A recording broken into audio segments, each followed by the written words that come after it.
اعوذ باللہ السمیع العلیم من الشیطان اللعین الرجیم بسم اللہ الرحمن الرحیم حسبنا اللہ نعم الوکیل نعم المولا ونعم النصیر ثم الصلاة والسلام علی سید الانبیاء والمرسلین خاتم النبیین ورحمة للعالمین الملقب بطہ ویاسین شفیع المذنبین ابی القاسم محمد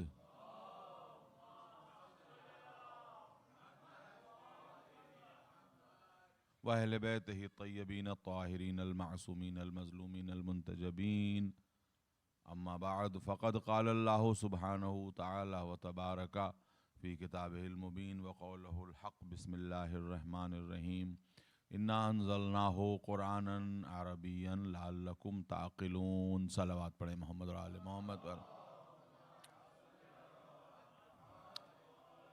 آ جائیے حضور آگے آ جائیے آپ لوگ تو مجلس کی زینت ہیں بزرگ آگے آئیے نا ایک مرتبہ صلوات پڑھیں محمد و آل محمد پر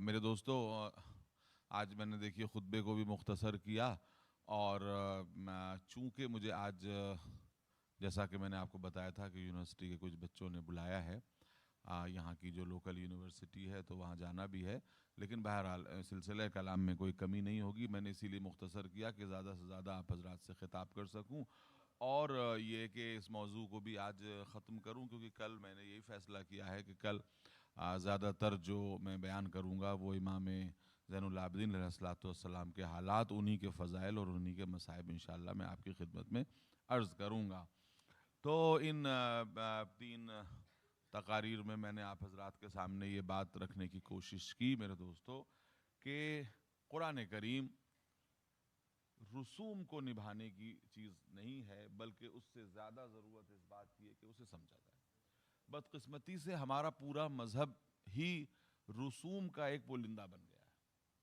ہے نا رسوم کا پولندہ بن گیا ہے رسوم کا ایک کلیکشن بن گیا ہے کہ جس میں روح پھونکے جانے کی ضرورت ہے نا ہر شے میں نے عرض کیا نا کہ یہ جو فرش اعضاء ہے دیکھیے یہ اس کا بھی ایک جسم ہے اور اس کی بھی ایک روح ہے نا اگر اس کی روح اس سے رخصت ہو جائے تو عزاداری امام حسین بھی ایک رسم بن کے رہ جائے گی ہے نا تو یہ فرش اعضاء یہ منبر یہ مائک یہ تبرک یہ سب کچھ یاد رکھیے جسم اعضاء ہے روح اعضاء یہ ہے کہ مجلس پڑھنے والا عزاداری کرنے والا عزاداری میں شرکت کرنے والے یہ سب ایک سچے ایسے سینسٹیو انسان بن جائیں جو ظلم سے نفرت کریں مظلوم سے محبت کریں یہ سبق ہم نے نہ سیکھا تو پھر کچھ نہ سیکھا پھر رسمیں رہ جائیں گی ہر شے یہ علم تعزیے جو کچھ ہے دیکھیے ہمیں بھی لوگ ہم سے کہتے ہیں صاحب دیکھیے یہ تو تعزیہ اور علم جو ہے وہ بازار میں بک رہا تھا لکڑی اور جو ہے وہ کپڑے کی شکل میں اب آپ اس کو چومنے لگے ہم نے کہا کہ بالکل ہمیں بھی معلوم ہے کہ کپڑا بازار میں بک رہا تھا لکڑی بازار میں بک رہی تھی لیکن یوں تو کپڑا اور لکڑی اور کپڑا جو ہے وہ قرآن کے جزدان کا بھی بازار میں بک رہا ہوتا ہے لیکن جیسے ہی اس کو آپ نے قرآن کے نام سے منسوب کر دیا وہ محترم ہو جاتا ہے نا تو یہی چیزیں جب آپ کسی محترم سے کوئی چیز منسوب کر دیتے ہیں تو اس کے احترام کی وجہ سے وہ محترم ہو جاتی ہے ٹھیک ہے تو اب علم ہے علم ہمارے یہاں لوگ علم کی اونچائیوں پہ کمپٹیشن کرتے ہیں اب ہم اپنے ہی ملک کی بات زیادہ تر کرتے ہیں ہندوستان میں کہ صاحب کسی نے کہا کہ ہم 10 میٹر کا علم لگائیں گے تو کسی نے کہا ہم 50 میٹر کا علم لگائیں گے حضور میں یہی کہنا چاہتا ہوں کہ علم کی اونچائی پر کمپٹیشن نہ کیجیے بلکہ علم جن ویلیوز سے وابستہ ہے اس میں بلندی لانے کی کوشش کیجیے اور کر رہے ہیں نا کوئی مذہب دیکھیے یاد رکھیے آج چونکہ دنیا میں ان جنرل پیسہ آ گیا ہے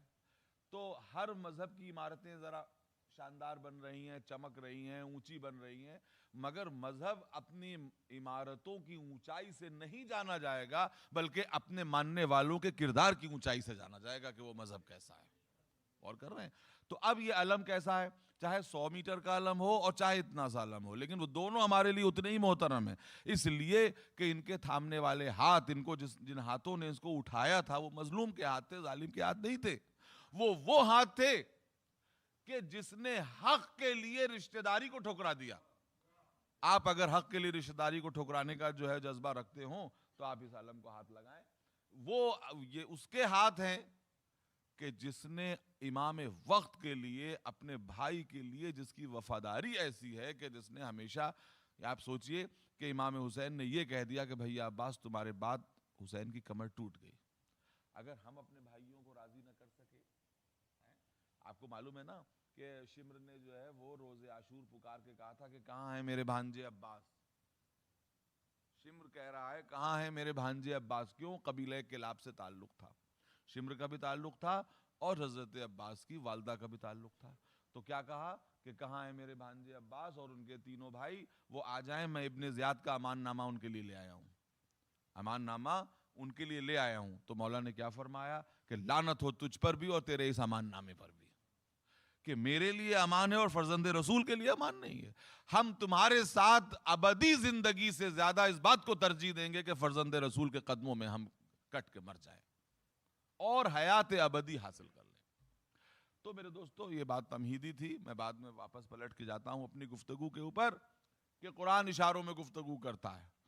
اور یہ بات بھی آپ سمجھ لیجئے کہ جو صاحب کتاب ہے وہ یہ کہہ رہا ہے کہ قرآن اشاروں میں گفتگو کرتا ہے, اور آپ بھی جانتے ہیں کہ اشاروں کو جتنا گھر والے بہتر سمجھ سکتے ہیں باہر والے نہیں سمجھ سکتے. تو قرآن کے اشاروں کو رسول کے گھر والے سمجھیں گے یا کوئی اور سمجھے گا؟ دین میں اختلاف کی وجہ یہی ہوئی کہ دین کو ہم نے ان لوگوں سے لیا جو اسلام کے, رسول اسلام کے گھر والے نہیں تھے بلکہ باہر والے تھے, ہے نا. اور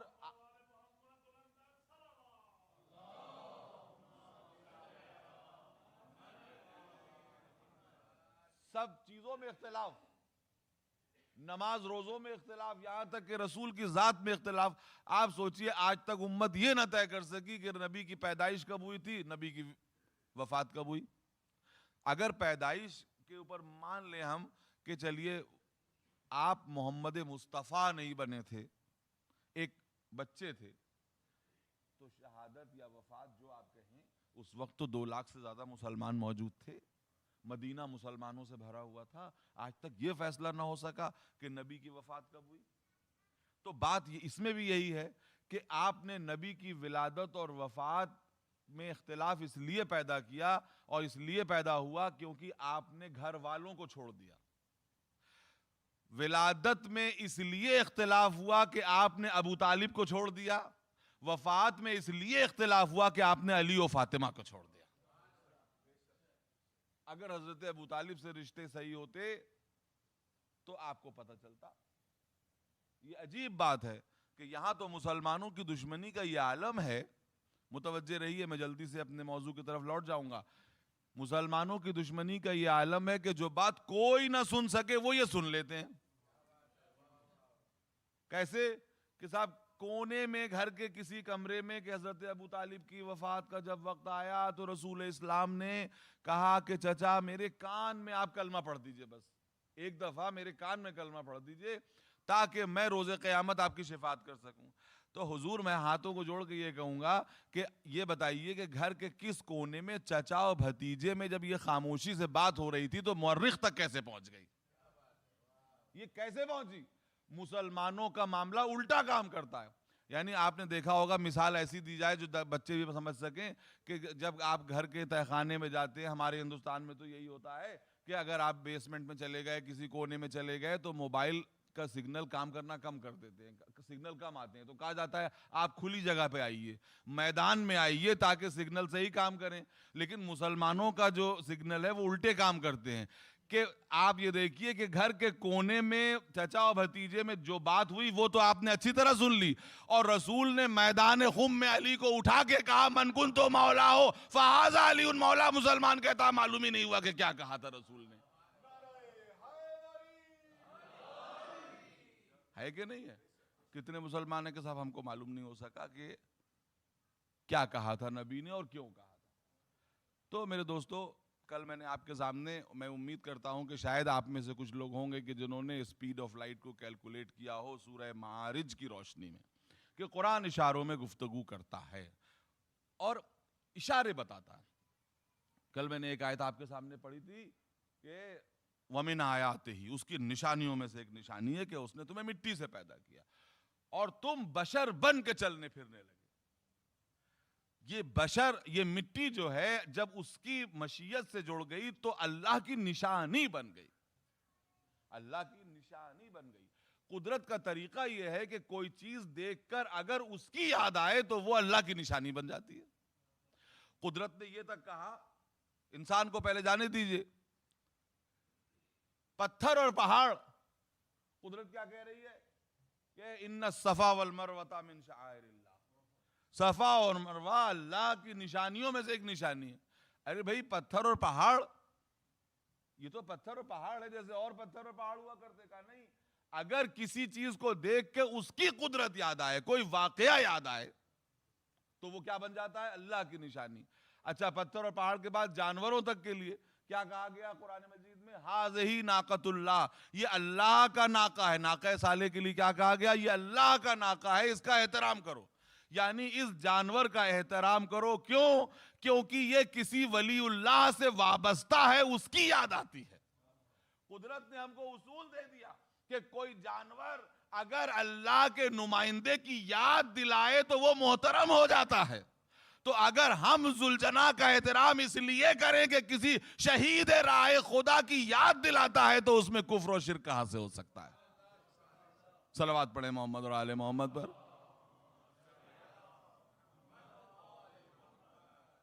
اور قدرت تو کہہ رہی ہے کہ بھئی اس کا احترام کرو. یہاں تک کہ کیا کہا گیا کہ قربانی کے جانور کا قلادہ جو گلے میں پڑا ہوتا ہے اس کا احترام کرو، اس کا احترام کرو.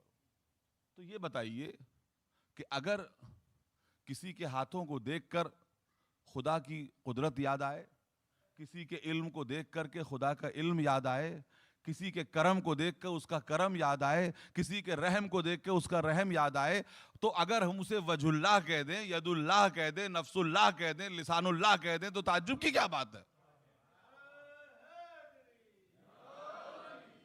صلوات پڑھیں محمد اور آل محمد.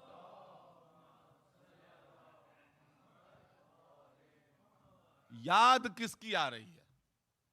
یاد کس کی آ رہی ہے؟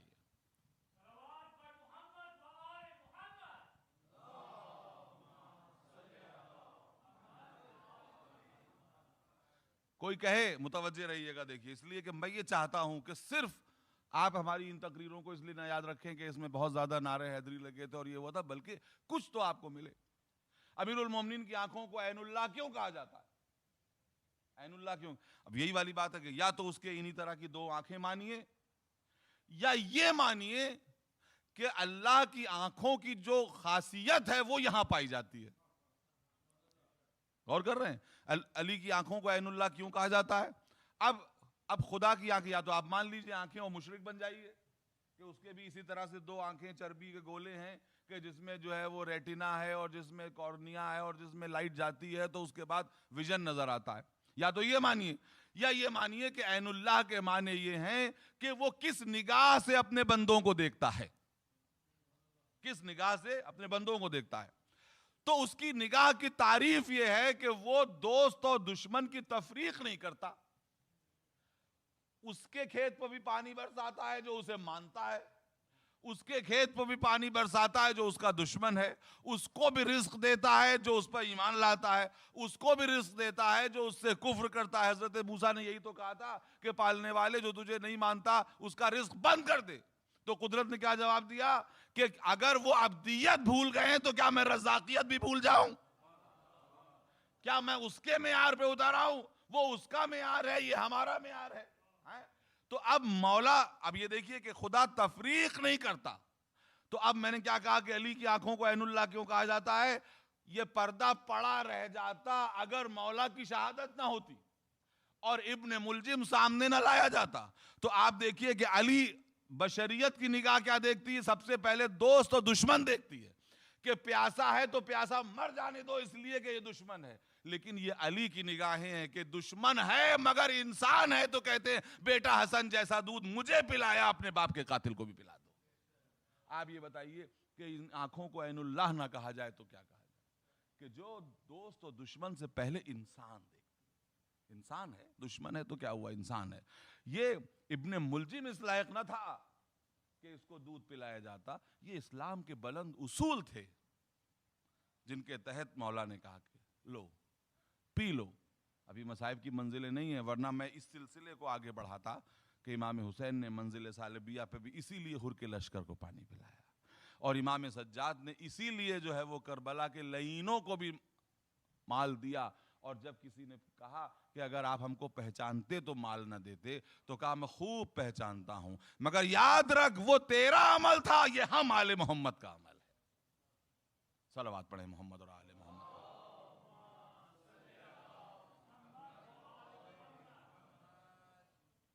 میرے دوستو, وقت تیزی سے گزر رہا ہے اور مجھے بہت سی باتیں آپ حضرات کے سامنے عرض کرنی ہے.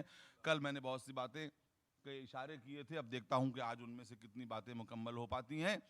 کہ قرآن نے اشاروں میں گفتگو کی, اور کل میں نے اس بات کی طرف اشارہ کیا تھا کہ اپنے نبی کے ساتھ ہمیشہ ایک کسی تیسرے کا اشارہ کیا ہے, مگر نام نہیں لیا. نام کیوں نہیں لیا؟ نام اس لیے نہیں لیا کہ قدرت کو آپ کے شعور کا امتحان بھی تو لینا ہے, کہ صفت ہم بتاتے ہیں, شخصیت تک تم پہنچ جاؤ. اور ایک جگہ نہیں, کئی جگہ پر. ایک دو آیتیں میں آپ کے سامنے پڑھتا ہوں تاکہ بات سمجھ میں آ جائے. بسم اللہ الرحمن الرحیم. افمن کان علی بینۃ من ربہ ویتلوہ شاہد منہ, کہ اس کے مثل کون ہوگا کہ جو اللہ کی طرف سے ہدایت لے کے آیا اور اس کے پیچھے پیچھے اس کا ایک شاہد آیا, اس کے پیچھے پیچھے اس کا ایک گواہ آیا. آپ دیکھ رہے ہیں, آپ اللہ اور رسول کے بعد کوئی تیسرا ہے جو نبی کے پیچھے پیچھے اس کا گواہ بن کے آیا. اور آیتیں پڑھتا ہوں آپ کے سامنے کہ قل کفی باللہ شہیدا بینی و بینکم ومن عندہ علم الکتاب. دیکھیے, غور کیجیے, تمہارے اور اے کفار, تمہارے اور ہمارے بیچ گواہی کے لیے اللہ کافی ہے, اور وہ کہ جسے علم کتاب دیا گیا ہے. ایک وہ ہے, اللہ اور رسول کے ساتھ کوئی ایک ہے جو عالم کتاب ہے جو گواہی دے گا. اب آپ یہ دیکھیے کہ قوم تو کہہ رہی ہے کہ قرآن کافی ہے, اس آیت میں خدا اپنے ساتھ کسی ایک کو شریک کر رہا ہے, بتا رہا ہے کہ میں کافی نہیں بلکہ کوئی اور ہے جو اس کے ساتھ گواہی دینے والا ہے. قل کفی باللہ شہیدا, کہہ دیجئے کہ اللہ کافی ہے. جب اللہ کافی ہے, اللہ کے بعد کون ہے؟ اللہ کے بعد بھی کوئی گواہی دے سکتا ہے. مگر قدرت پھر یہاں پہ کہے گی کہ دیکھو خدا جسم و جسمانیت کے ساتھ گواہی دینے اتر نہیں سکتا, یہ اس کے کمال کا تقاضا ہے, اس کے زوال کا تقاضا نہیں ہے. اس کا کمال اس بات میں ہے کہ وہ جسم کے ساتھ گواہی نہیں دے سکتا. آپ کہیں گے یہ کون سا کمال ہوا حضور؟ یہی کمال ہے. کمال جب اپنے آخری نقطے پہ پہنچتا ہے تو بے نیاز ہو جاتا ہے. دوپہر کا جو سورج ہے اس سے آپ آنکھیں نہیں ملا سکتے. آپ کہیں کہ میں کیوں نہیں آنکھیں ملا سکتا؟ کہا کہ یہ اس کے کمال کا تقاضا ہے کہ وہ تو آپ کو دیکھ سکتا ہے مگر آپ اسے نہیں دیکھ سکتے. اور اگر آپ دیکھیں گے تو اپنی آنکھوں سے ہاتھ دھوئیں گے. تو قدرت یہ کہہ رہی ہے کہ ہم تو نہیں گواہی دینے کے لیے اتر سکتے, لیکن ہم گواہی دے رہے ہیں. اب دیکھو, سب سے پہلے میرے نبی پر جو گواہی دیتا ہوا نظر آئے وہ اس کی گواہی نہیں ہے, سب سے پہلے وہ اللہ کی گواہی مانو.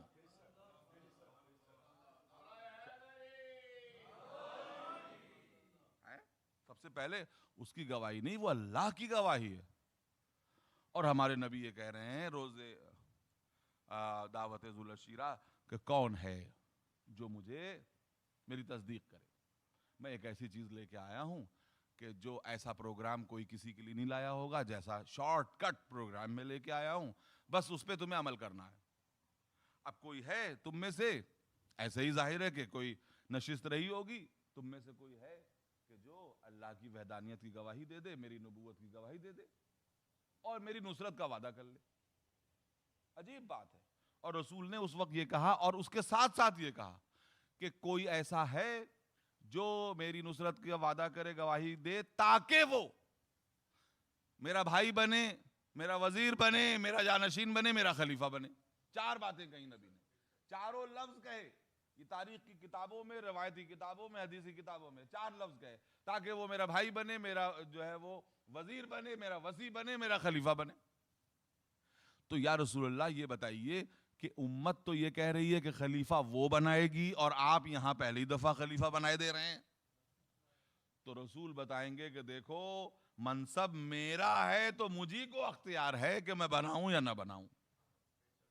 اب عجیب بات ہے، وہاں 100 برس کے بھی ہیں، 50 برس کے بھی ہیں، 80 برس کے بھی، 90 برس کے بھی ہیں، لیکن ان میں سے اگر انگریز مورخ کی زبانی کہا جائے تو ایک 13 برس کا بچہ کہ جس کی ٹانگیں پتلی تھیں، جس کا جسم بہت زیادہ لمبا چوڑا نہیں تھا، وہ آگے بڑھ کے کہتا آنا یا رسول اللہ، میں تصدیق کرتا ہوں.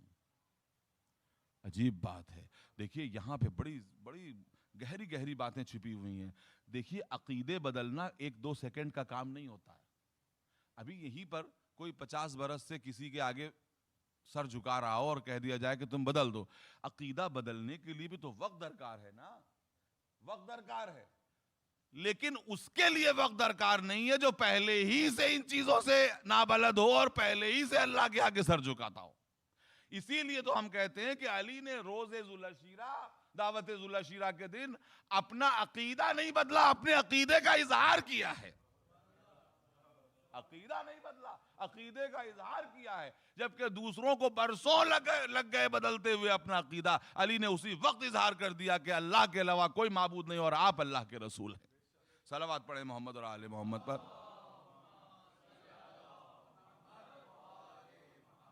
اور کافی وہ ہے کہ جس کے پاس علم کتاب ہے. تو مسلمانوں دیکھو کہ علم کتاب کس کے پاس ہے. متوجہ رہیے، جلدی جلدی ان مراحل سے گزرنا ہے. علامتیں، میں نے کہا نا کہ قرآن نام نہیں لیتا، علامتیں بتاتا ہے. علم کتاب کس کے پاس ہے؟ اب علم کتاب کی بات اگر ہے تو قرآن سے پوچھئے کہ جس کے پاس تھوڑا سا کتاب کا علم تھا اس کا کیا زور تھا؟ اس کا زور یہ تھا کہ قرآن میں کیا کہا گیا کہ آصف ابن برخیہ، حضرت سلیمان کا دربار لگا ہوا ہے اور وہ یہ کہتے ہیں کہ تخت بلقیس کون لے کے آئے گا. ایک جن کہنے لگا کہ میں لاؤں گا، جب تک آپ کا دربار برخاست ہوگا آپ اپنے تخت سے اٹھیں گے اور میں لے آؤں گا، وہ ملک سبا سے ملک سلیمان تک وہ تخت لے آؤں گا. تو اب یہاں پہ قرآن کیا کہتا ہے کہ ایک نے کہا، اب ایک نے کہا، روایت نے کہا، وہ کون تھے؟ آصف ابن برخیہ، وصی رسول. کہنے لگے کہ آپ کی پلک جھپکے گی اور ہم وہ تخت لے کے آ جائیں گے. اور ان کی کوالٹی کیا ہے کہ ان کو منسوخ کتاب کا تھوڑا سا علم، علم من الکتاب. قرآن میں کیا لفظ آیا ہے؟ علم من الکتاب، یعنی تھوڑا سا کتاب کا علم ہے. تو یہ طاقت ہے کہ وہ تخت بلقیس کو ملک سبا سے ملک سلیمان تک پلک جھپکتے میں لا سکتے ہیں. تو مسلمانوں یہ بتاؤ کہ منسوخ کتاب کا تھوڑا سا علم رکھنے والے کی یہ طاقت ہو، تو جو پورے منسوخ کتاب کا عالم ہو اور پھر جو ناسخ کتاب کا عالم ہو اور جو صاحب کتاب ہو اور جو خالق کتاب ہو، اگر وہ یہ کہے کہ ہم اپنے بندے کو زمین سے آسمان پر لے گئے تو تمہیں تعجب کرنے کا کیا حق ہے؟ صلوات پڑھیں محمد اور آل محمد پر. مسلمان اسی میں لگا ہوا ہے کہ بتائیے کوئی کیسے جا سکتا ہے یہاں سے وہاں تک. تو یہاں پر مجھے سید العلماء سرکار سید العلماء کی بات بہت اچھی لگتی ہے کہ اگر آپ تب نہ مانتے جب رسول کہتے کہ میں گیا تو مت مانیے. ارے بھائی وہ خدا ہو کے یہ کہہ رہا ہے کہ میں لے گیا، تو پہلے یہ فیصلہ کیجئے کہ اس میں لے جانے کی طاقت ہے یا نہیں ہے. تو جو کائنات کا خالق ہو اس میں یہ طاقت نہیں ہے کہ اپنے بندے کو نیچے سے اوپر تک لے جائے. صلوات پڑھیں محمد اور آل محمد پر.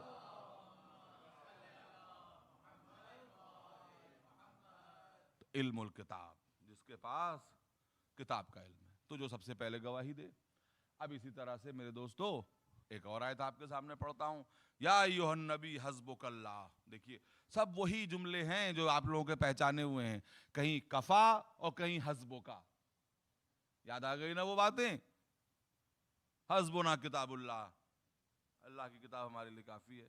قرآن کیا کہہ رہا ہے؟ یا ایھا النبی حسبک اللہ، اللہ آپ کے لیے کافی ہے. یہیں پہ رک جانا چاہیے تھا آیت کو، مگر پھر وہی بات، ایک کسی تیسرے کا تذکرہ. کیا؟ وَمَنِ اتَّبَعَكَ مِنَ الْمُؤْمِنِينَ، اور وہ کافی ہے جو آپ کی سب سے زیادہ اتباع کرنے والا ہے. اور کر رہے ہیں آپ؟ حسبک اللہ، اللہ کافی آپ کے لیے دشمنوں کے مقابلے پر. کون کافی؟ اللہ کافی اور وہ کافی جو آپ کی سب سے زیادہ اتباع کرنے والا ہے. اب مسلمانوں دیکھو کہ رسول کی سب سے زیادہ اتباع کس نے کی.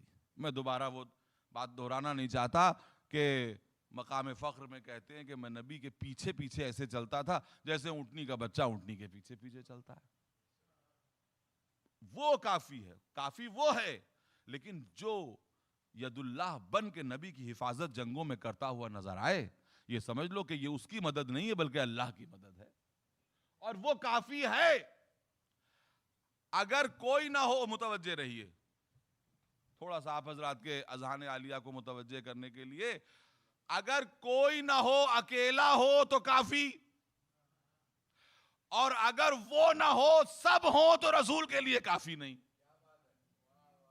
دو جنگیں آپ کو دکھا دوں, ایک احد جہاں سب چلے گئے وہ اکیلے موجود تھا, ایک خیبر جہاں وہ نہیں تھا باقی سب موجود تھے. اور کیا نا آپ نے, ارے بھائی اب تو جاگیے, ایک مرتبہ صلوات پڑھیے محمد اور آل محمد پر.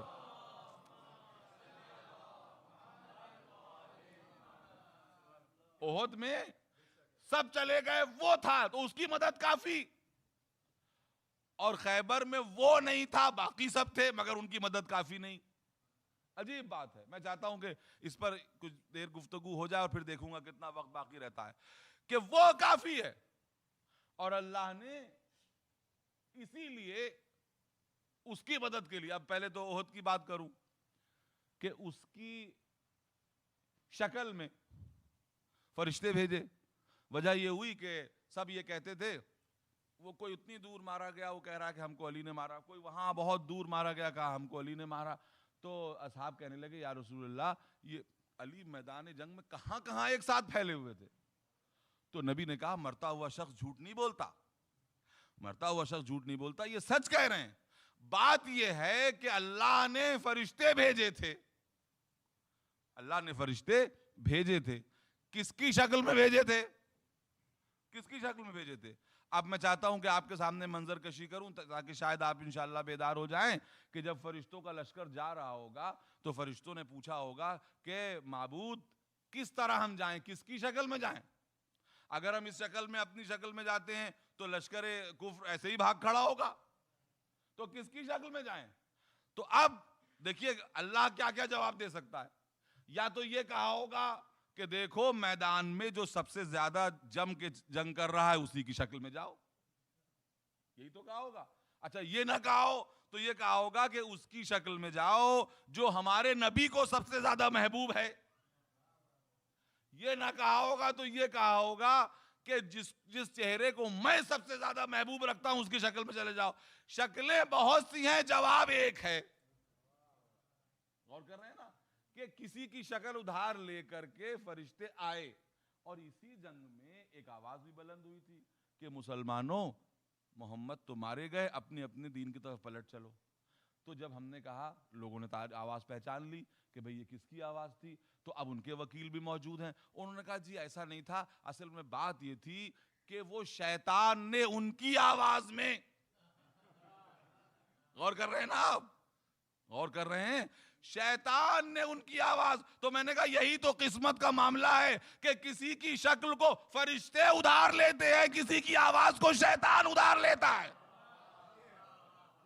صلوات پڑھے محمد اور آل محمد پر. ایک مرتبہ اور صلوات پڑھے محمد اور آل محمد پر.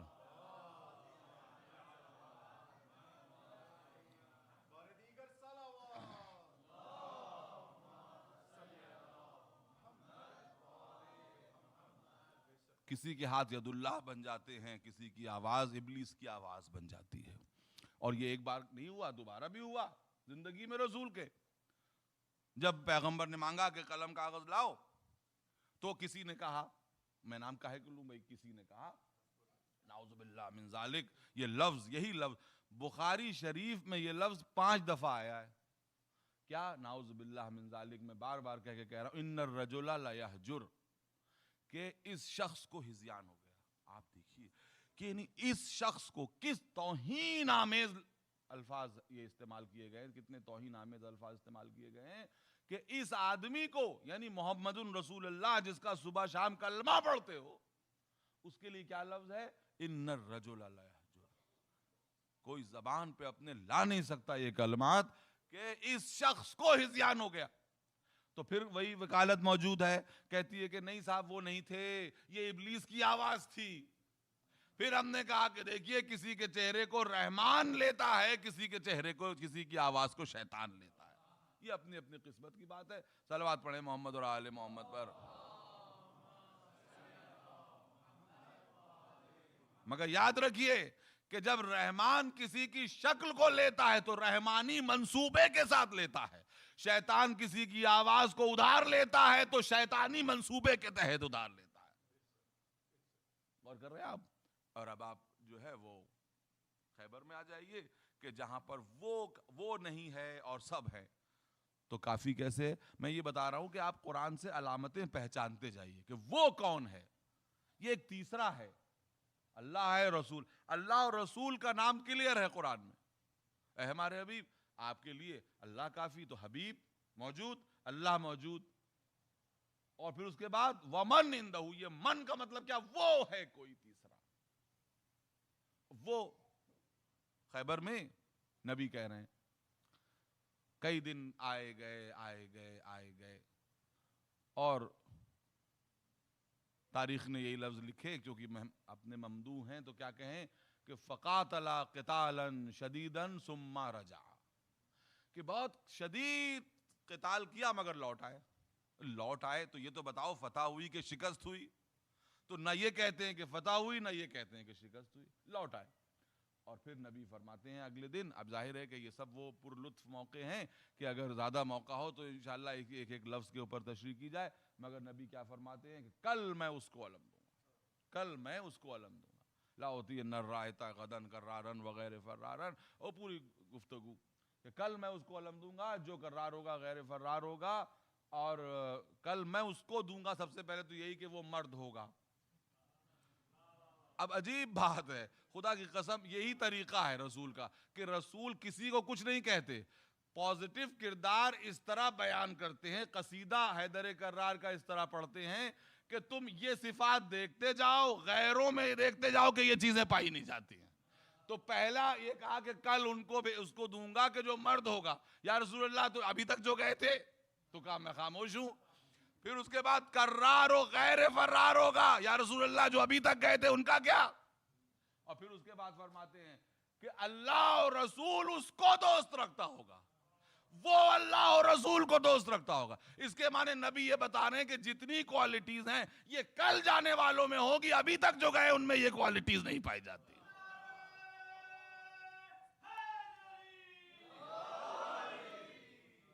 غور کر رہے ہیں نا آپ؟ تو یہ پائی نہیں جاتی. اب وہ آ گئے. میں نے کہا کہ جنگ خیبر کوئی آدمی پڑھنا چاہے تو 2 گھنٹے پڑھتا رہے، لیکن مجھے تو اپنی بات سے مطلب ہے. اور بس ایک جگہ لے جا کر کے میں انشاءاللہ اس بات کو ختم کر دوں گا کہ بلایا اور بلا کے علم دیا، ہتھیار سجائے. اور ایک چھوٹی سی بات کہنا چاہتا ہوں کہ تاریخ ابن ہشام میں لکھا ہوا ہے کہ جب روز خیبر امیر المومنین رسول سے علم لے کر کے چلے تو اتنی تیزی سے میدان خیبر میں چلے کہ صحابہ ان کو دیکھتے ہی رہ گئے. تو سعد ابن ابی وقاص جو بہت بڑے صحابی مانے جاتے ہیں، جمہور اہل سنت میں بہت بڑے صحابی مانے جاتے ہیں، یہ اور بات ہے کہ انہی کا بیٹا عمرو ابن سعد کربلا کا سردار بن کے سامنے نظر آتا ہے. یہ وہی سعد ابن ابی وقاص ہے جن کے لیے کہا جاتا ہے کہ انہوں نے ایران فتح کیا تھا. وہ یہ کہتے ہیں کہ روز خیبر علی علم لے کے اتنی تیزی سے خیبر کی طرف چلے کہ ہم لوگ پکارتے رہ گئے ابوالحسن رکیے، ہم بھی آپ کے ساتھ ساتھ آ رہے ہیں. مگر ہم نے علی کو نہیں پایا، علی کے نقش قدم کو دیکھتے ہوئے میدان خیبر تک پہنچے.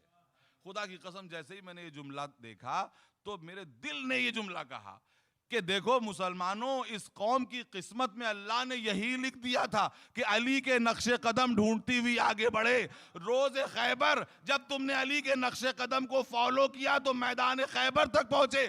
میدان زندگی میں اگر علی کے نقش قدم کو فالو کرتے تو حوض کوثر تک پہنچ جاتے، کوئی مصیبت نہ آتی تمہارے اوپر.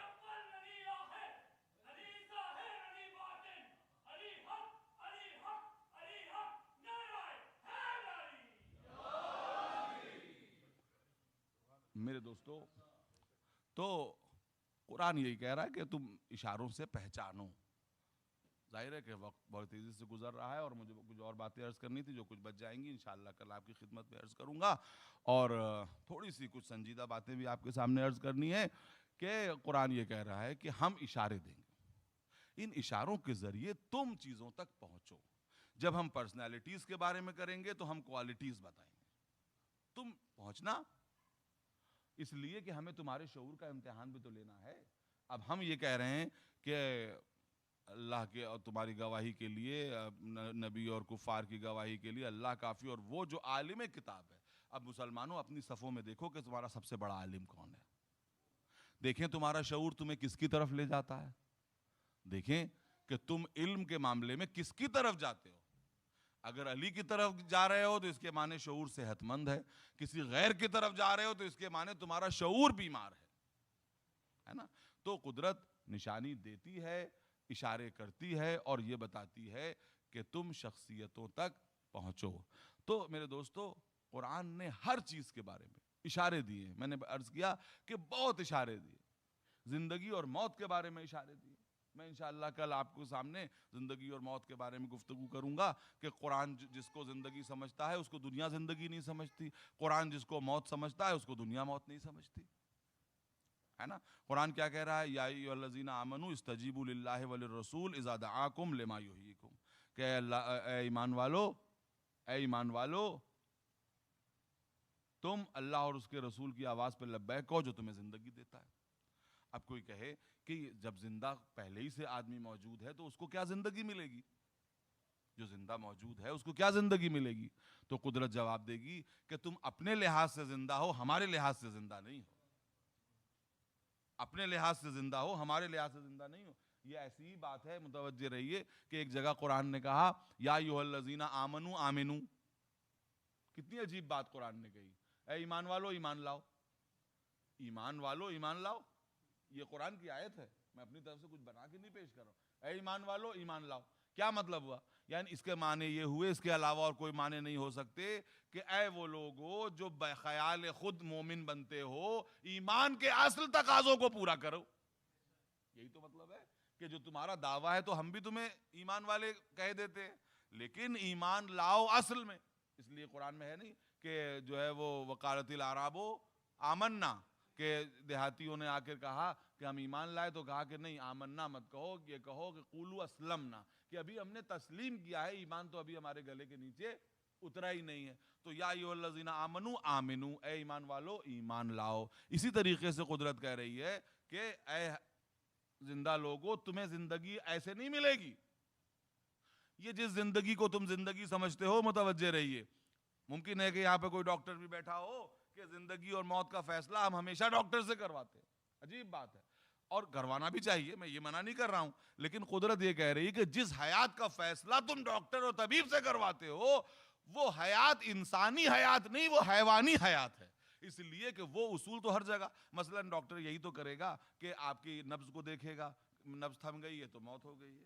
یہی تو کرے گا کہ وہ دل پہ آلہ لگا کے دیکھے گا, اسٹیتھو لگا کے دیکھے گا, دل دھڑک رہا ہے تو زندگی ہے, دل خاموش ہو گیا تو موت ہے. یہی تو دیکھے گا کہ جسم گرم ہے تو زندگی ہے, جسم ٹھنڈا ہو گیا تو موت ہے. بہت زیادہ اور آگے بڑھے گا تو وہ آنکھوں کے اوپر ٹارچ لگا کے دیکھے گا کہ پتلیاں سکڑ رہی ہیں یا پھیل رہی ہیں, تو اس کے معنی ابھی جو ہے وہ اعضاء جو ہے رسپونڈ کر رہے ہیں, تو اس کے معنی ابھی زندہ ہے آدمی, اور ورنہ وہ مر گیا. تو یہ فیصلے جو ہیں آپ یہ دیکھیے, انصاف سے بتائیے کہ رگوں میں خون کا دوڑنا, دل کا دھڑکنا, حرارت جسم, یہ سب وہ علامتیں ہیں جو جانوروں میں بھی پائی جاتی ہیں. پائی جاتی ہیں کہ نہیں پائی جاتی؟ دل ان کا بھی دھڑکتا ہے, خون ان کا بھی دوڑتا ہے, جسم میں حرارت ان کے بھی پائی جاتی ہے, سب کچھ سینسٹیوٹی ان کے اندر ہی پائی جاتی ہے. جبکہ قرآن یہ کہہ رہا ہے کہ دیکھو تم ہمیشہ یاد رکھنا کہ ہمارے یہاں زندگی اور موت کے معیار الگ ہیں. کبھی ہم میدان جنگ کی کٹی پھٹی لاشوں کو زندہ کہتے ہیں اور کبھی سڑک پہ چلنے والوں کو مردہ کہتے ہیں. کہتے ہیں کہ نہیں کہتے ہیں؟ کہتے ہیں کہ نہیں کہتے ہیں؟ اور اس کا راز ہے, اس لیے کہ ہم اس زندگی کو زندگی نہیں سمجھتے, ہم کسی اور علامتوں کو زندگی سمجھتے ہیں. ظاہر ہے کہ میرے پاس وقت نہیں ہے, اور کل میں انشاءاللہ تعالیٰ آپ سے وعدہ کرتا ہوں کہ اس موضوع کو آپ کے سامنے پیش کروں گا کہ اصل زندگی کیا ہے, اور اصل موت کیا ہے، قرآن کے نزدیک زندگی کیا ہے، قرآن کے نزدیک موت کیا ہے. ایک مرتبہ سب مل کے صلوات پڑھیں محمد اور آل محمد پر.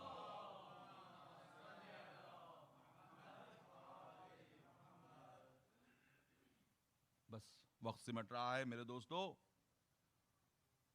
کہ اگر آپ کو پہچاننا ہے کہ کون قرآن کے ساتھ ہے تو آپ یہ دیکھیے کہ کس نے قرآن کا دامن نہیں چھوڑا، اور کون ہے کہ جس نے قرآن کے دامن کو چھوڑ کے ہوا و ہوس کی اتباع کی. اسلام کے ساتھ مصیبت یہی ہوئی کہ رسول اسلام کے بعد وہی قبائلی ذہنیتیں، وہی تعصبات، وہی ہوا و ہوس مسلمانوں کے اندر. اور چونکہ دولت کی فراوانی آئی، دولت کی فراوانی کے ساتھ ہوائے نفس اور لالچ بڑھتی چلی گئی.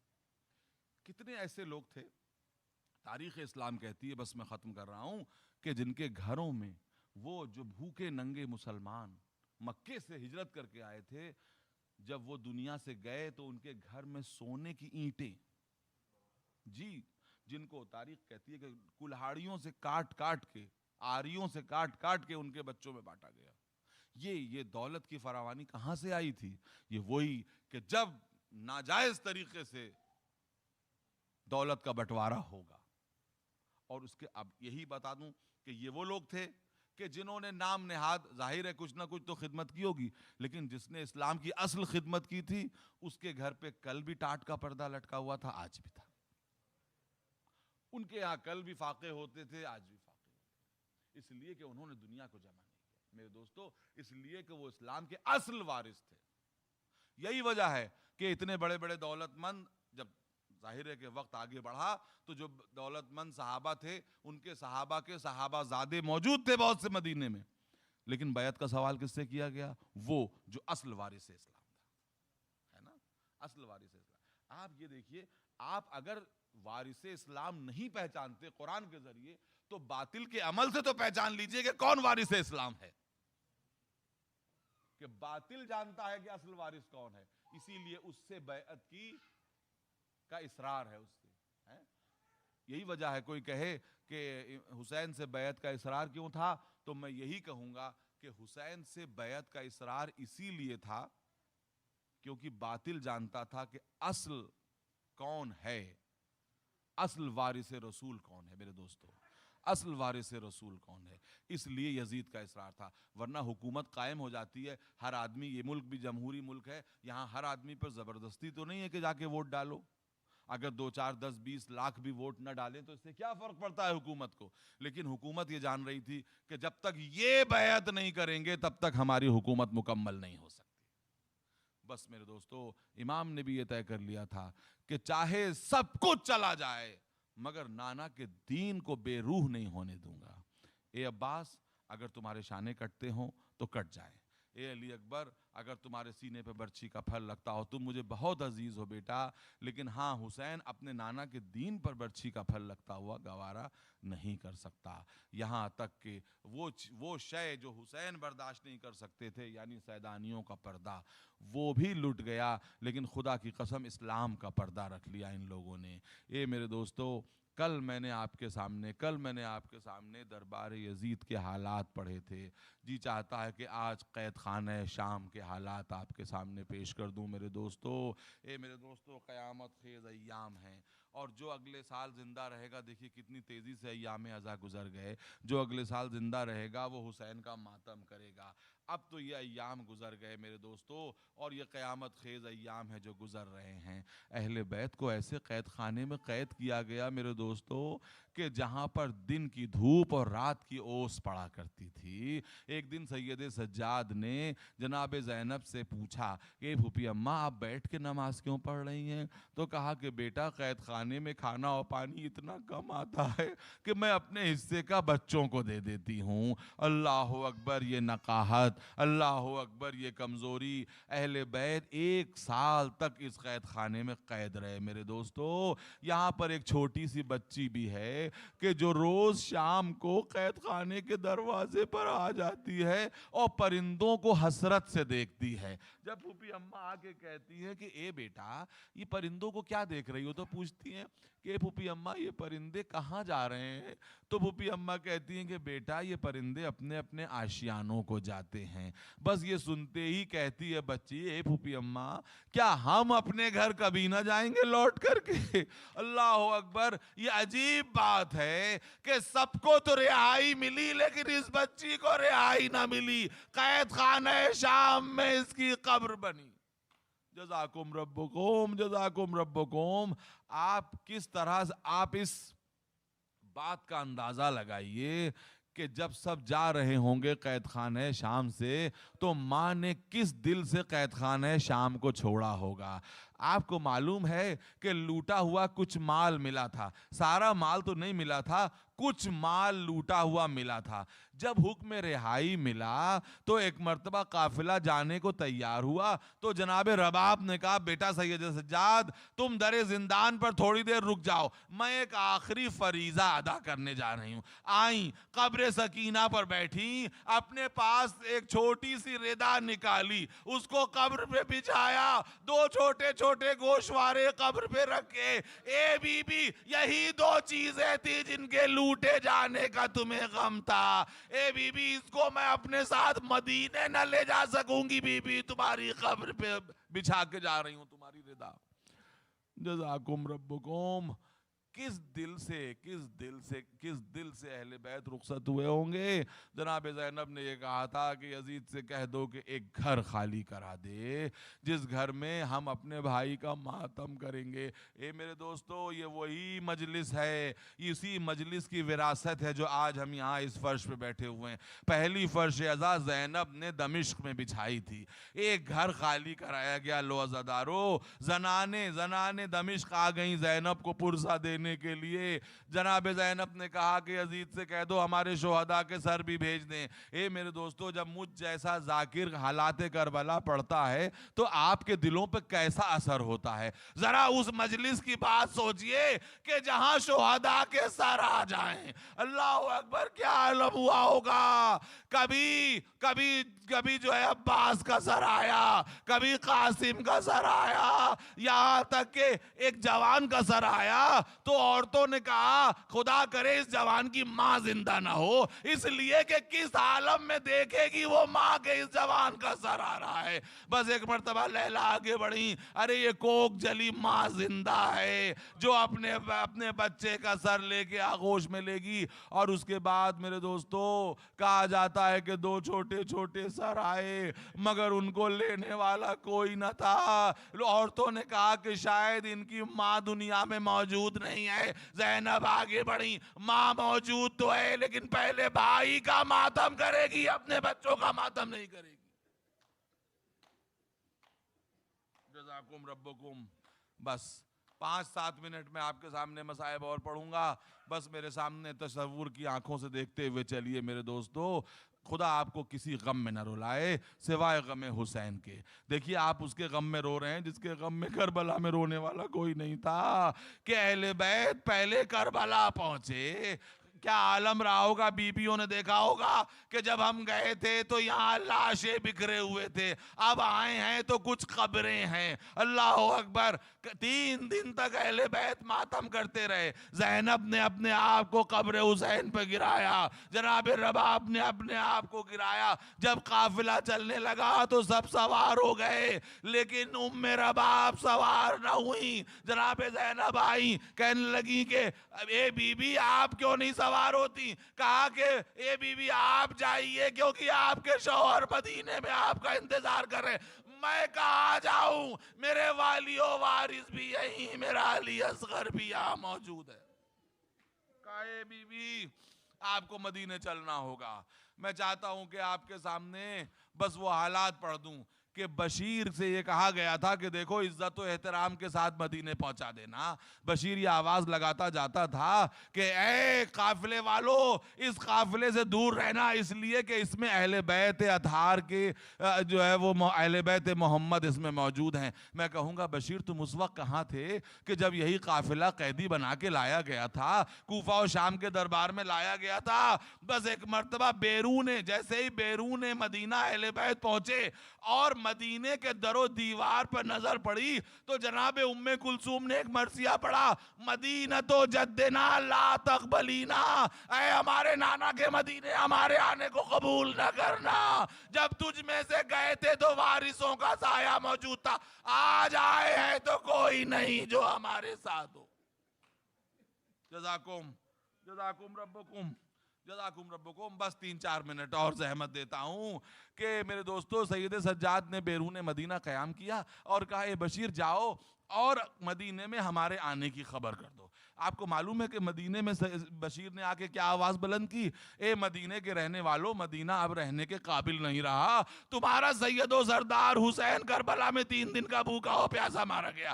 بشیر کہتا ہے کہ جیسے ہی آواز میں نے بلند کی مدینے میں کوہرام برپا ہوا. جب میں محلے بنی ہاشم سے گزرا تو میں نے دیکھا ایک لڑکی ہے جو دروازے پر بیٹھی ہوئی روتی ہے، کہتی ہے ارے میرے مسیحا کے مرنے کی خبر لانے والے اتنا تو بتا دے میرے بابا کو کیوں کر شہید کیا گیا. بشیر کہتا ہے کہ میں اعلان کرتا ہوا مسجد نبوی تک پہنچا. مسجد نبوی مسلمانوں سے چھلک رہی ہے، لوگ مجھ سے سوال کر رہے ہیں اور لوگ گریا کر رہے ہیں. ناگہاں ایک چھوٹا سا بچہ آیا، اس نے میرا دامن پکڑا اور کہا کہ اے بشیر چلو تمہیں ہماری دادی نے یاد کیا ہے. میں اس کے ساتھ پہنچا تو دیکھا کہ ایک بزرگ معظمہ جن کے سر کے بال سفید ہیں وہ روتی جاتی ہے سر پیٹ کے. وہ کہتی ہے کہ بشیر تیرے منہ میں خاک، تو کہتا ہے کہ میرا حسین مارا گیا. صرف اتنا بتا دے کہ جب حسین مارا گیا تو میرا بیٹا عباس کہاں تھا. یہ سننا تھا کہ ایک مرتبہ بشیر کہنے لگا شہزادی عباس کا شکوہ نہ کرو، اس لیے کہ جب تک عباس زندہ تھا تب تک حسین پر کوئی زخم نہ لگا، مگر جب عباس کے بازو کاٹ دیے گئے، جب سر پہ گرز گرا مارا گیا تو اس کے بعد حسین کا کوئی مددگار نہ رہا. تو ایک مرتبہ کہا کیا کہا تم نے؟ میرے عباس کے بازو کاٹے گئے اور سر پہ گرز گرا مارا گیا. کہا ہاں. تو کہا اتنا اور بتا دے پہلے بازو کاٹے گئے یا پہلے سر پہ گرز مارا گیا؟ تو کہا کہ پہلے بازو کاٹے گئے. جیسے ہی یہ سنا کربلا کا رخ کیا، اے عباس ماں تیری غربت پہ نثار. جب کسی کے سر پہ حملہ ہوتا ہے تو وہ اپنے ہاتھوں سے روکتا ہے. ارے تو نے کس طرح سے اپنے سر کو روکا ہوگا؟ اے بیٹا جب کوئی زمین پر گرتا ہے تو ہاتھوں کا سہارا لیتا ہے، تو کس طرح سے زمین پہ آیا ہوگا؟ بس میرے دوستو دو جملے اور آپ نے گریہ کیا، خدا آپ کے اس گریے کو قبول کرے. کہ بس 2 جملے اور کہ بشیر کہتا ہے کہ میں نے کہا کہ سید سجاد بیرون مدینہ آئے ہیں اور اب مدینے میں آنا چاہتے ہیں. بس ایک مرتبہ مدینے سے ایک بھیڑ تھی کہ جو سید سجاد کی طرف چلی. ایک بزرگ سب سے پہلے سید سجاد کی خدمت میں پہنچا. کیا دیکھا کہ بیمار کربلا ایک کرسی پر بیٹھے ہوئے ہیں. بس ایک مرتبہ وہ آگے بڑھا، اس نے پہلے تو ہاتھوں کو چوما اور اس کے بعد قدموں کو چومنے کے لیے جھکا. ابھی وہ قدموں کو چوم رہا تھا کہ ہوا چلی، اور جیسے ہی ہوا چلی تو آبا کا دامن پیروں سے ہٹا. اب جو دیکھا تو وہاں پر سوائے ہڈیوں کے اور کچھ نہ تھا. اس نے کہا بری فرزند رسول یہ کیا عالم ہے؟ کہا کہ ایسی بیڑیاں پہنائی گئیں جو پیروں کا گوشت ختم ہو گیا. واہ حسینہ واہ مظلومہ.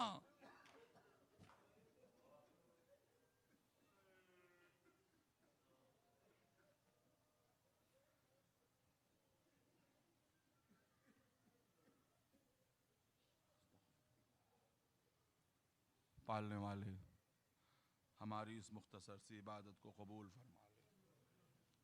پالنے والے اموات مومن و مومنات کی مغفرت فرما دے. پالنے والے جو لوگ یہاں پر تشریف فرما ہیں ان کے آنسوؤں کو رومال حضرت زہرا میں جگہ عطا کر دے۔ اے پالنے والے ہماری عزاداری کو ہماری تعمیر کردار کا ذریعہ قرار دے۔ پالنے والے اس فرش عزا پر، اس پاک فرش عزا پر جو مومنین تشریف فرما ہیں، ان کی دینی اور دنیاوی تمناؤں کو پورا کر دے۔ پالنے والے ہماری نسلوں کو راہ مستقیم کی ہدایت فرما دے۔ پالنے والے جن لوگوں نے اس مرکز کو بنانے میں اپنا تعاون دیا، پالنے والے اگر وہ زندہ ہیں تو ان کی توفیقات میں اضافہ فرما، جو دنیا سے چلے گئے ہیں ان کی مغفرت فرما دے۔ پالنے والے مومنین میں سے جو بھی بیمار ہیں ان کو شفاء کامل و عاجل عطا فرما۔ پالنے والے وارث خون حسین حضرت حجت کے ظہور میں تعجیل فرما۔ ہم سب کو ان کے اعوان و انصار میں شامل فرما۔ ماتم حسین۔